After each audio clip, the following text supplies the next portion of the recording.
Zapier tutorial for beginners. If this guide helpful, don't forget to like and subscribe. First, go to Zapier.com. On the homepage, select Start Free with Google to sign in using your Gmail account.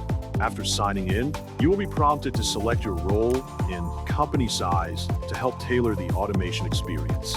Next, under the section labeled Top Apps on IT, choose the top application to use most often. Once you've made your selections, click Continue to complete the setup. Your Zapier account is now ready. Navigate to the Discover tab, where you'll find many use cases related to lead management, sales pipelines, and more. Click on the Zaps tab to create custom automation for your apps or explore ready-made templates. In the Tables tab, you can either create new tables or import existing ones to store data related to your automations. In the Interfaces tab, you can build web forms that trigger automated workflows. The Chatbots tab allows you to create simple, AI-powered chatbots that can answer questions. Use the Canvas tab to visually plan and organize your workflows. In the Agents tab, create AI teammates to assist with your tasks.